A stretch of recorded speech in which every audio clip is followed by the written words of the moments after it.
हर सुबह एक नया अवसर है, कुछ पाने का, कुछ सीखने का, स्वयं को बेहतर बनाने का।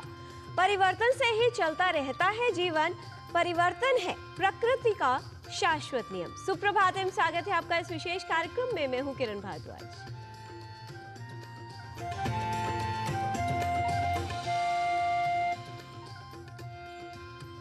रात नहीं स्वप्न बदलता है, लक्ष्य नहीं साथ बदलता है।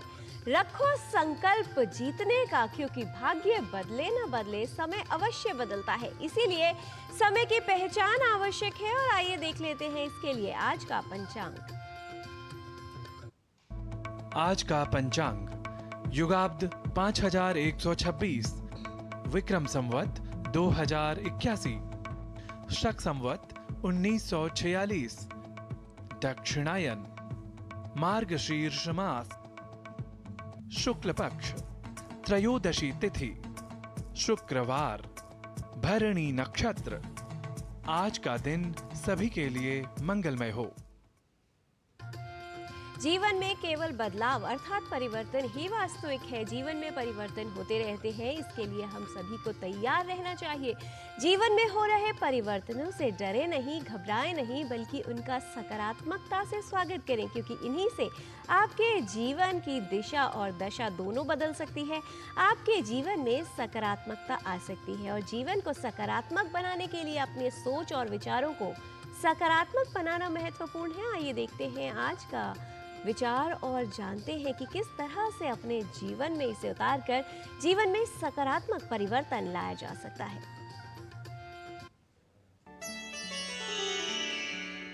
एकं विशरसो हन्ते शस्त्रेणैकश्च बध्यते सराष्ट्रं सप्रजं हन्ते राजानां मन्त्रविप्लवः।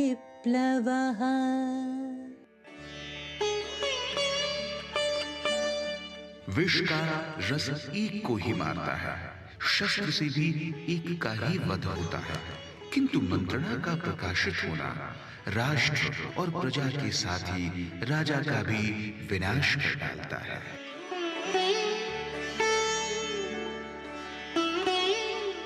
The juice of poison kills only one. Only one can be killed with a weapon. But the publication of a mantra destroys the nation and the subjects as well as the king. धार्मिक ग्रंथ रामायण में इस बात का वर्णन मिलता है कि श्री रामचंद्र जी के लिए नल, नील और वानरों की सेना ने एक सेतु बनाया, पत्थरों से उसका निर्माण किया, जिसे राम सेतु के नाम से जाना जाता है। क्या है इसका वैज्ञानिक पक्ष, आइए देखते हैं हमारी इस विशेष रिपोर्ट में।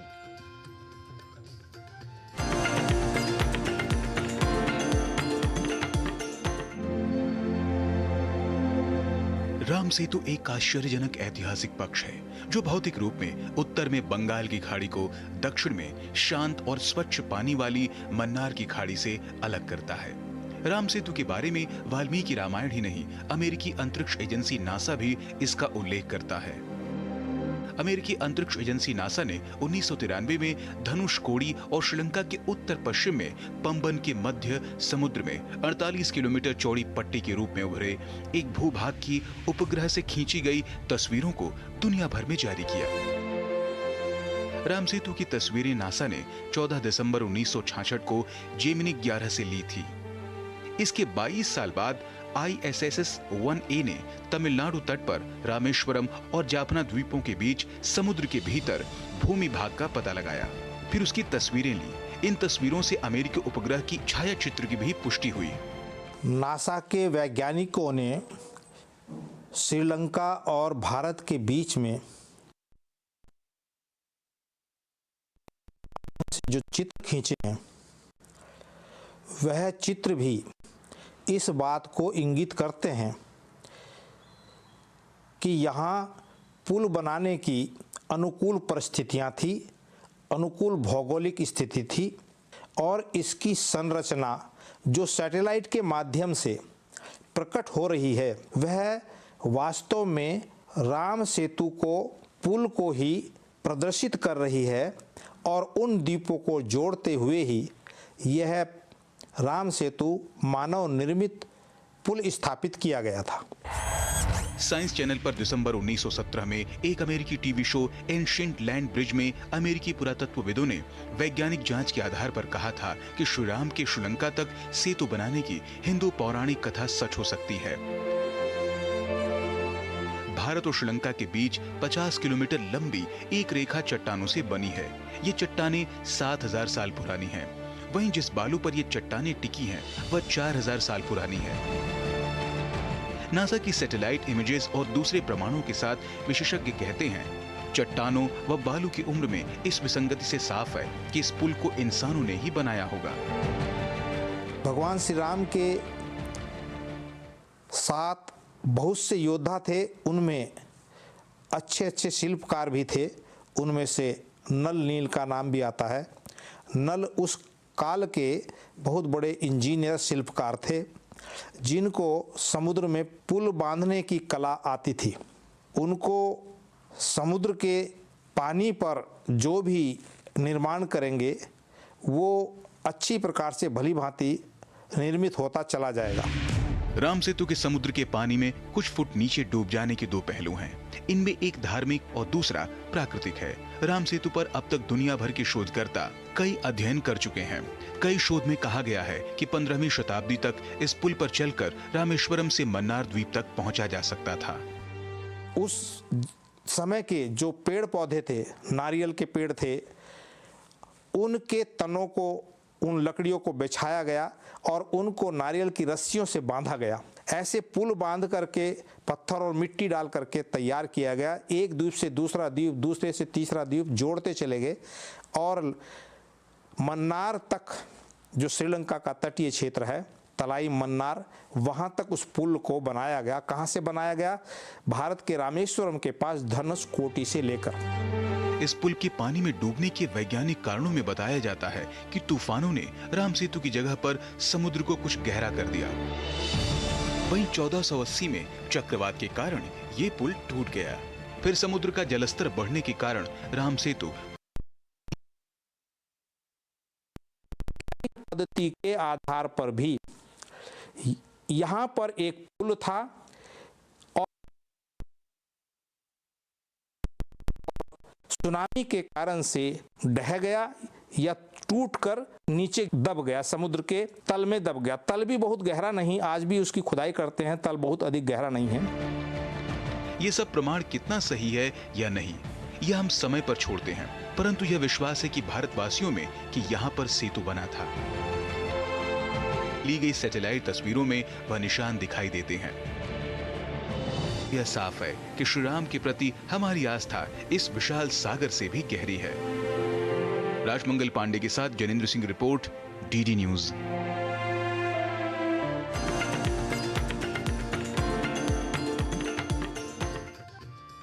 आस्था, विश्वास वो बल है जिस पर आधारित व्यक्ति अपने जीवन में परिवर्तन ला सकता है, अपने मूल्य स्थापित कर सकता है और जीवन को एक नई दिशा दे सकता है। जिस प्रकार जीवन को बदलने के लिए मूल्यों की आवश्यकता होती है, ठीक उसी प्रकार स्वास्थ्य को बेहतर बनाने के लिए सही पोषण महत्वपूर्ण है। एक ऐसा ही पोषक तत्व है प्रोटीन। हड्डियां और मांसपेशियां मजबूत बने, इसके लिए प्रोटीन आवश्यक है, लेकिन प्रोटीन पोषक तत्व की जो सीमा है वो यहीं तक नहीं है। हमारे स्वास्थ्य के लिए इसके कई उपयोग हैं। स्वास्थ्य के लिए किस तरह से उपयोगी है प्रोटीन पोषक तत्व, आइए जान लेते हैं इस रिपोर्ट में।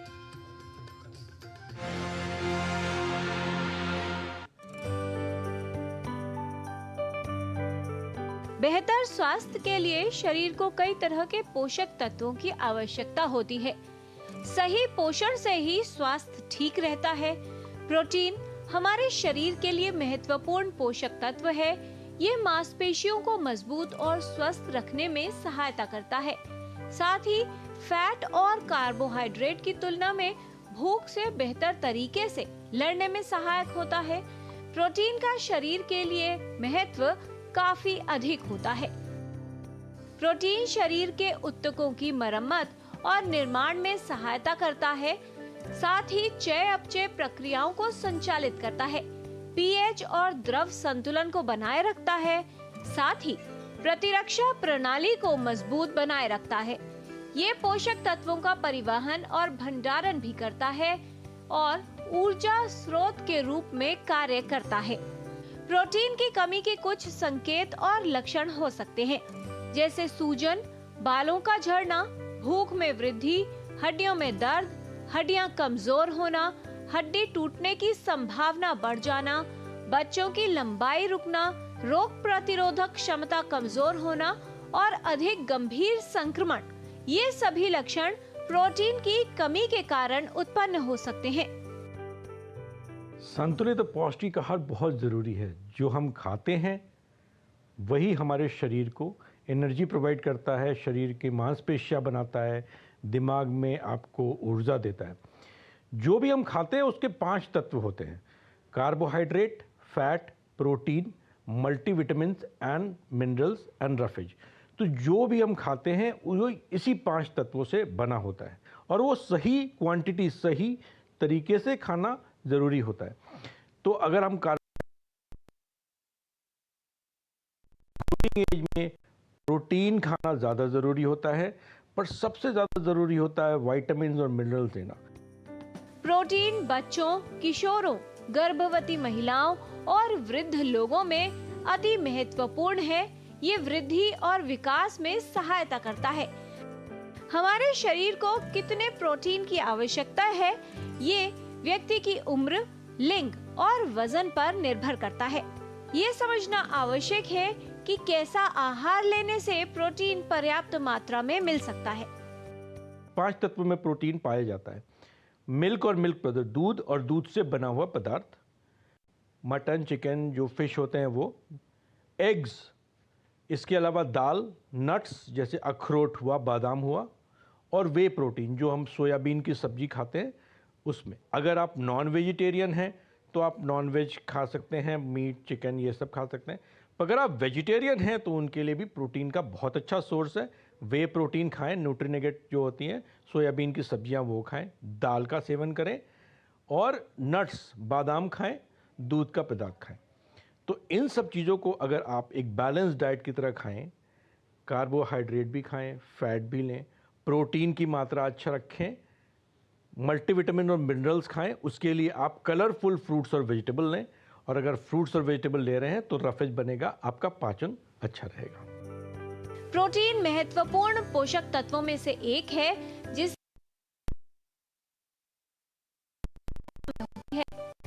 अपने आहार में प्रोटीन युक्त पदार्थों को शामिल करें जिससे शरीर में प्रोटीन की कमी न हो।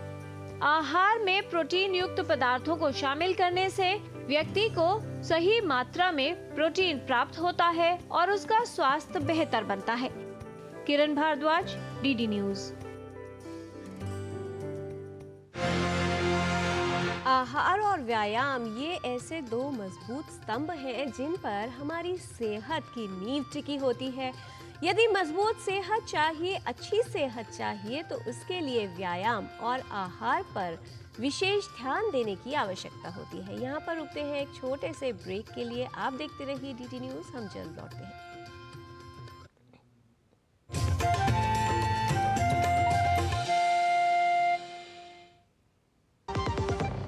खुद को पैम्पर करिए MDH बादाम रोगन के साथ, जो आपको संवारे, निखारे और नरिश करे। चमके चमके हाँ, दमके दमके, त्वचा में समाये, हाइड्रेट करे, हर उम्र की त्वचा का पोषण करे। You deserve the purity. MDH बादाम रोगन, नेचुरल, टेंडर, प्योर। चमके चमके। सुनो, एक अच्छी इंश्योरेंस पॉलिसी AI से पूछते हैं। एक ऐसी पॉलिसी जिसमें प्रीमियम पेमेंट हो लिमिटेड पर इनकम आती रहे लाइफ टाइम। LIC का जीवन उत्सव। एक ऐसी पॉलिसी जो दे होल लाइफ इंश्योरेंस कवर भी। LIC का जीवन उत्सव। वाओ, चलो तो LIC की जीवन उत्सव पॉलिसी ही लेते हैं। मैं भी तुमसे यही कह रही थी, LIC का जीवन उत्सव। लाइफ टाइम सेलिब्रेशन मनाइए LIC के जीवन उत्सव के साथ, फ्यूचर सेट है। पापा ने कहा इंजीनियर बनो, बन गया। हस्बैंड बनो, वो भी बन गया। पर मूर्ख बनो तो कहा ही नहीं। देखिए नकली पेमेंट का एसएमएस, कहते हैं पापा का उधार लौटा रहे हैं, फिर बोलेंगे गलती से ज्यादा पैसे भेज दिए, बेटे बाकी के पैसे वापस कर दो। आज्ञाकारी बेटा हूँ, मूर्ख नहीं हूँ। याद रहे, यूपीआई सेफ है, मगर कोई ऐसे बेवकूफ बनाए तो कहो मैं मूर्ख नहीं हूँ।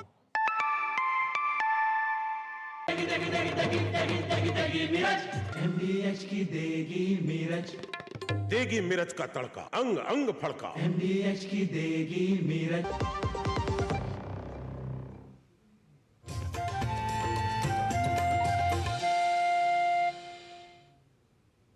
ब्रेक के बाद आपका स्वागत है। शरीर में यदि ऊर्जा का संचार बेहतर हो तो दैनिक रोजमर्रा के कार्यों को अच्छी तरह से करना संभव हो सकता है। आइए जान लेते हैं कुछ ऐसी योगिक क्रियाएं जो आपके शरीर में ऊर्जा का संचार करने में उपयोगी सिद्ध हो सकती है। आज का हमारा टॉपिक है कुछ ऐसे आसन जो सुबह सुबह हमें ऊर्जावान और कार्यशील बनाए। इसमें हम पहला आसन करेंगे कोणासन 3, जो कोणासन का थर्ड वेरिएशन है। उसके लिए हम पैरों के बीच में पहले 3 से 3.5 फुट का डिस्टेंस रखेंगे। अपने हाथ को सामने लेंगे, आगे इस तरह से स्प्रेड करेंगे और नीचे झुकेंगे, ऊपर की तरफ देखेंगे।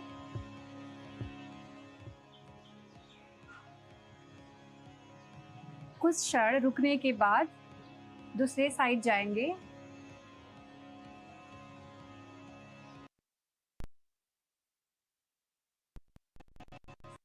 नीचे सेंटर में आके और रिलैक्स करेंगे। इस तरह से इस आसन को हम 2 से 3 बार रिपीट करेंगे। दूसरे आसन की तरफ बढ़ते हैं, वो है उष्ट्रासन। इस तरह से वज्रासन में बैठेंगे और हाथों को पीछे इस तरह से रखेंगे और बैक को जितना हो सके अपने क्षमता के अनुसार लिफ्ट करेंगे और हेड को ड्रॉप करेंगे।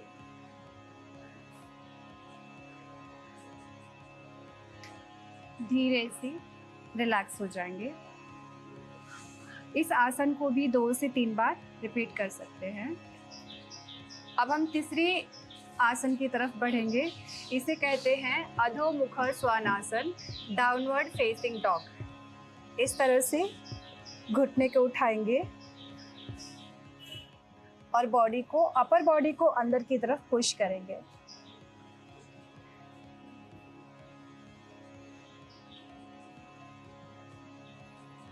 इस तरह से कुछ क्षण तक रुकेंगे यहाँ पे, फिर वापस से रिलैक्स। आइए अब हम कुछ प्रैक्टिकल टिप्स जानते हैं हमारी पूज्य हंसा माँ योगेंद्र से। नमस्कार। दिन भर में एक्टिव रहने के लिए, उत्साहित रहने के लिए ज़रूरी है कि हम उठें जल्दी। सूर्योदय के पहले उठना बहुत ज़रूरी है और जब सूर्य उग रहा है तब उसे देखना, आंखें बंद करके सूर्य की रोशनी अपने ऊपर लेना बहुत फ़ायदेमंद है। दिन में भी कभी धूप अगर मिले तो पैर पर भी थोड़ी धूप ले ली जाए तो बहुत फ़ायदा होगा। धूप शरीर के लिए बहुत ज़रूरी है। ज़रूरी है कि हम ब्रेकफास्ट बराबर टाइम से खाएं और ब्रेकफास्ट खाएं अवॉइड ना करें, और वो हेल्दी स्नैक हो, प्रोटीन प्रोडक्ट सही हो, ओट्स हो और पोहा हो, कोई भी हमारा नॉर्मल ब्रेकफास्ट हो, मगर थोड़ा सा खाना ही है। और नट्स भी लेने हैं, वो भी एनर्जी बढ़ाते हैं। फिर ज़रूरी है कि हम चलना, थोड़ा वॉक करना हर 2 घंटे में बहुत फ़ायदा करेगा। खाने के बाद चलना ही है, खाने के पहले थोड़ा चलना है। ऐसी एक्टिविटी रखें, एनर्जी बढ़ेगी। प्रकृति के साथ में भी मिलें, बहुत फ़ायदा होगा।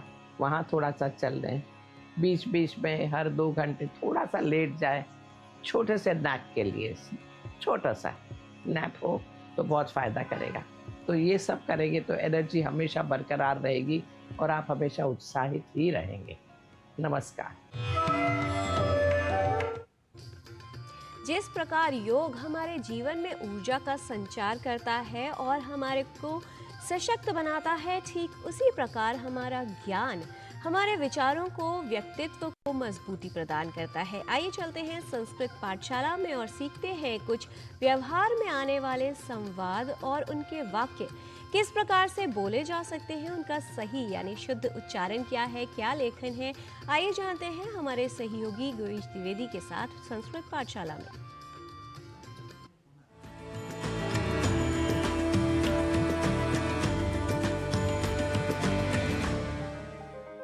नमो नमः मित्राणि। संस्कृत पाठशालायाः एतस्यां कक्षायां भवतां सर्वेषां स्वागतम्। मम नाम गवीशः। संस्कृत की पाठशाला में आज हम आपको शिष्टाचार के कुछ वाक्य सिखाएंगे, जिनके प्रयोग से आप संस्कृत संभाषण के क्रम में आगे बढ़ सकेंगे। आपसे विनम्र अनुरोध है, आप इन वाक्यों को कहीं लिख लें और बार बार इनका अभ्यास करें। आइए सीखते हैं इन वाक्यों को। वैसा होता है क्या? इस वाक्य को संस्कृत में कहेंगे तथा भवति किम। तथा भवति किम। आपके पास समय है क्या? भवतः समयः अस्ति किम। भवतः समयः अस्ति किम। आज आपका क्या कार्यक्रम है? अद्य भवतः कः कार्यक्रमः। अद्य भवतः कः कार्यक्रमः। वाक्य हो बहुत दिनों से वे परिचित हैं। बहुदिनेभ्यः ते परिचिताः। बहुदिनेभ्यः ते परिचिताः। मैं क्या करूं? अहम किम करोमि। अहम किम करोमि। मैं नहीं जानता। अहम न जानामि। अहम न जानामि। जैसा आप चाहते हैं। इसे संस्कृत में कहना हो तो कहेंगे यथा भवान इच्छति। यथा भवान इच्छति। ठीक है, चिंता मत कीजिए। इस वाक्य को संस्कृत में कहेंगे भवतु चिंताम न करोतु। भवतु चिंताम न करोतु। उससे कुछ नहीं होता। तेन किमपि न भवति। तेन किमपि न भवति। वाक्य यदि हो वह तो नालायक है। इसे संस्कृत में कहेंगे सह सर्वथा अयोग्यः अस्ति। सह सर्वथा अयोग्यः अस्ति। बिल्कुल बेकार है। प्रयोजनम एव नास्ति। प्रयोजनम एव नास्ति। हम फिर प्रयत्न करते हैं। वयम पुनः प्रयत्नं कुर्मः। वयम पुनः प्रयत्नं कुर्मः। चुप रहना अच्छा है। मौनम एव उचितम। मौनम एव उचितम। वाक्य हो सोचकर ही बोलना चाहिए, तो इसके लिए संस्कृत में कहेंगे विचिन्त्य एव वक्तव्यम। विचिन्त्य एव वक्तव्यम। तो ठीक है। तर्हि समीचीनम। तर्हि समीचीनम। मुझे जरा याद दिलाना। माम किंचित स्मारयतु। माम किंचित स्मारयतु। ऐसा हो तो कैसा हो। इसे यदि संस्कृत में कहना हो तो कहेंगे एवं चेत कथम। एवं चेत कथम। कब कहा। इसे संस्कृत में कहेंगे कदा उक्तम। कदा उक्तम। मित्रों, आज के अंक में हमने कुछ वाक्यों को सीखा है। व्यवहार के कुछ वाक्यों को सीखा है। आप करिए इनका अभ्यास। व्यवहार में आने वाले ऐसे ही कुछ और वाक्यों को लेकर आपके समक्ष होंगे उपस्थित।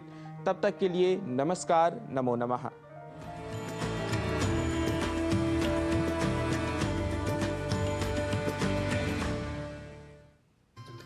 संघर्ष ही वो प्रयास है जो हमें आगे बढ़ने की ऊर्जा देता है, प्रेरणा देता है और हमें ऊंचाइयों तक पहुंचाता है। इसलिए अपने जीवन में न परिवर्तन और न ही संघर्ष से घबराइए, क्योंकि किसी भी पेड़ की टहनी पर बैठा हुआ पंछी कभी भी टहनी के टूटने से नहीं घबराता। उसे विश्वास टहनी पर नहीं, अपने परों पर होता है। स्वयं पर विश्वास रखिए, जीत आपकी अवश्य होगी। आज के कार्यक्रम में इतना ही। हमारी पूरी टीम को दीजिए अनुमति। नमस्कार।